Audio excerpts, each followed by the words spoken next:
Assalamualaikum warahmatullahi wabarakatuh.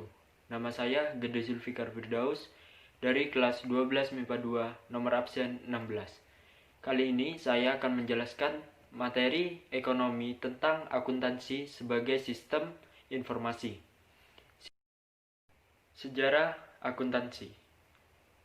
Perkembangan akuntansi diperkenalkan oleh ahli matematika yaitu Luca Pacioli pada tahun 1494 dalam buku yang berjudul Summa de Arithmetica Geometrica Proportioni et Computis et Scriptoris.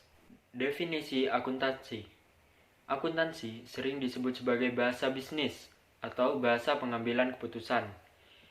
Karena semakin kita dapat memahami dan menguasai ilmu akuntansi, maka akan semakin baik pula untuk menangani dunia usaha dan dapat menangani berbagai aspek keuangan suatu perusahaan.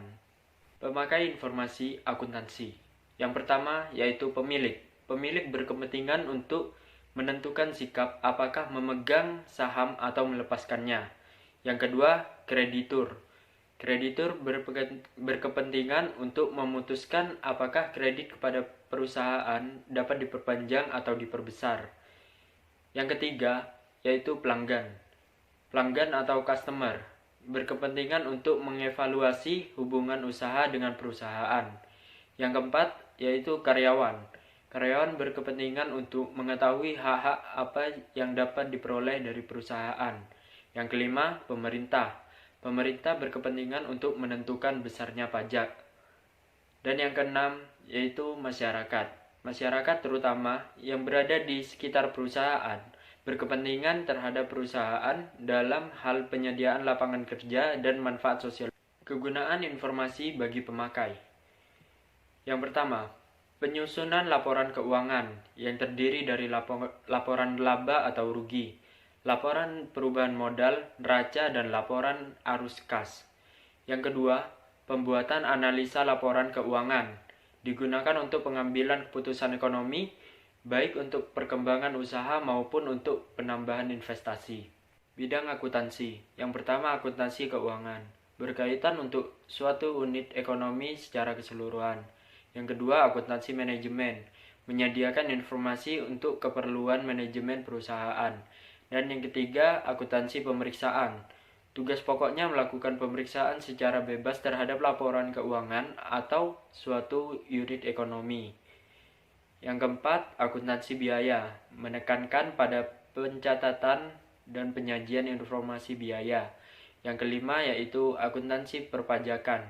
Akuntansi yang terdiri atas persiapan, pelaporan, dan pembayaran pajak serta pemenuhan prosedur dalam perpajakan. Yang keenam, akuntansi pemerintah. Kegiatannya mengkhususkan pada pencatatan, departemen, pemerintah pusat dan daerah. Yang ketujuh, akuntansi anggaran.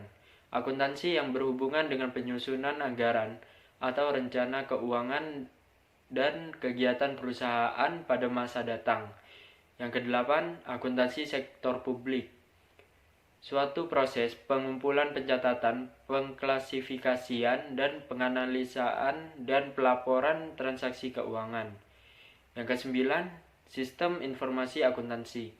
Sistem informasi fungsional yang mendasari sistem informasi fungsional lainnya. Prinsip dasar akuntansi. Yang pertama, prinsip entitas ekonomi. Yang kedua, prinsip periode akuntansi. Yang ketiga, prinsip satuan moneter. Yang keempat, prinsip kesinambungan usaha. Yang kelima, prinsip biaya historis. Yang keenam, prinsip pengungkapan penuh. Yang ketujuh, prinsip pengakuan pendapatan. Yang kedelapan, prinsip mempertemukan. Yang kesembilan, prinsip konsistensi. Dan yang terakhir yaitu 10, prinsip materialitas. Etika profesi akuntan. Yang pertama, kepentingan publik. Artinya setiap akuntan mempunyai kewajiban untuk selalu bertindak dalam kerangka pelayanan kepada publik.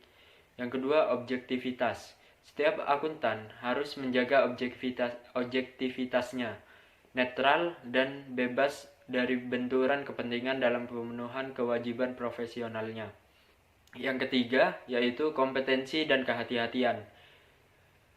Setiap akuntan harus melaksanakan jasa profesionalnya dengan kehati-hatian, kompetensi, dan ketekunan. Profesi akuntansi. Yang pertama, akuntan publik. Bertugas sebagai pemeriksa keuangan atau jasa lainnya. Yang kedua, akuntan internal. Bertugas untuk mencatat setiap transaksi keuangan dan menyusun laporan keuangan perusahaan. Yang ketiga, akuntan pemerintah. Tugas utamanya adalah menyusun laporan keuangan pemerintah. Yang keempat, akuntan pendidik. Bertugas dalam mendidik di bidang akuntansi, melakukan penelitian dan pengembangan di bidang akuntansi. Akun yang dapat diklasifikasikan sebagai berikut. Yang pertama, akun real atau neraca. Akun harta, utang, dan modal. Yang kedua, akun nominal, laba atau rugi. Akun pendapatan dan beban. Macam-macam kode akun. Yang pertama itu kode numeral, kedua kode desimal, ketiga kode mnemonik, keempat kode kombinasi huruf dan angka. Sekian penjelasan dari saya, kurang lebihnya mohon maaf. Wassalamualaikum warahmatullahi wabarakatuh.